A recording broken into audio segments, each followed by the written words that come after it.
Theophilus who?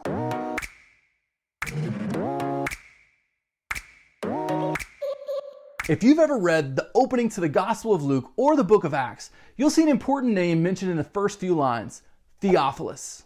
Let's check it out. Luke wrote, "Many people have set out to write accounts about the events that have been fulfilled among us. They use the eyewitness reports circulating among us from the early disciples.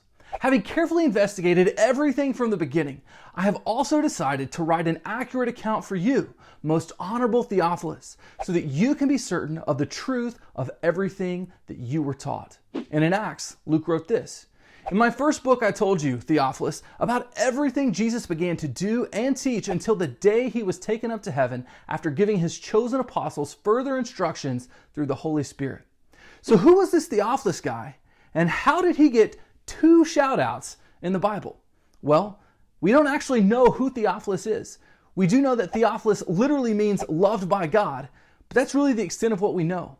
But I'm not just going to leave it there. I'm going to give you some theories about who Theophilus might be. The first theory is that Theophilus isn't a real person, but a pseudonym for all people who are loved by God. The idea is not that a specific person was who was being written to, but this was a creative way for Luke to say this book is for all believers. The second theory is that Theophilus is a high-ranking government official, and that's why this book was specifically written to him. This theory comes from the fact that he is called Most Honorable Theophilus, the same designation given to Felix and Festus, both high-ranking government officials name-dropped in the book of Acts. The third theory is that Theophilus was a wealthy man who covered the cost of Luke's investigation as a benefactor. There is historical evidence that a very wealthy man named Theophilus lived in the city of Antioch, one of the epicenters of early Christianity during the first century. The fourth theory is that Theophilus is one of 2 Jewish high priests that were in the first century temple. The fifth theory is that Theophilus is Paul's defense attorney during his trial in Rome, and Luke is writing to provide court documents of the origins of the Jesus movement and the life of Paul up to that point. Now, here's my take on these theories, and I'll go from least plausible to most plausible, all in my opinion, of course.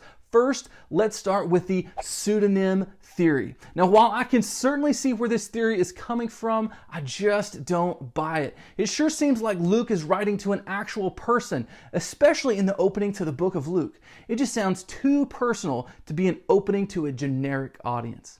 Up next is the high priest theory. Sure, there is historic evidence that 2 Theophiluses, Theophiluses? Sure, there's historic evidence that 2 people named Theophilus served as high priest in the first century in the city of Jerusalem, but it just doesn't make sense to me that Luke, a Gentile, would be the one that's close enough to a Jewish high priest to write a letter about the origins of Christianity too. It just seems like it would be a person who comes from a Jewish background already. Next is the defense attorney theory. To me, Luke and Acts, they just don't sound like legal briefs to me. And why would Luke include accounts in the book of Acts about the apostles getting into legal trouble in Jerusalem and God busting them out of jail and the mere fact that Paul's presence in cities sometimes causes mass riots if the whole point was for him to be released from house arrest? Also, Luke says in the book of Luke that his purpose is so that Theophilus can be certain of the truth of everything he was taught. Luke didn't say so that Paul would be declared innocent in a court of law. So this one just doesn't make sense. Now for the 2 that I think are most probable, government official and wealthy benefactor. Though I could get behind either one, my favorite is the wealthy benefactor theory.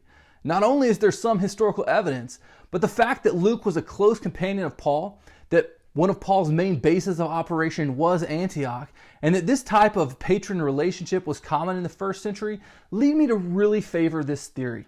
Here's kind of how I imagine it going down.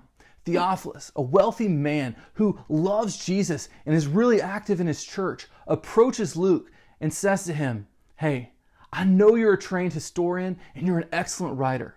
How about I give you expenses for a few years so that you can go back to all of these places and investigate the eyewitness reports about Jesus and the beginning of the church so that it can all be well documented. Then I'll have a bunch of copies made and I'll distribute it to all the churches so they can be confident in what they were taught too." Hey, Look, all of us have a role to play. In this scenario, we see two of those roles. A guy who has expertise to investigate and another guy who has the money to make it happen. Look, I don't know how God has blessed you, but I'm thankful for both men that God used to write Luke and Acts, both the actual writer and the benefactor. God hasn't called you to do everything, but God has called you to a unique role, just like he did for both Luke and Theophilus. I hope you learned something in this video. If you did, would you please consider liking it and sharing it?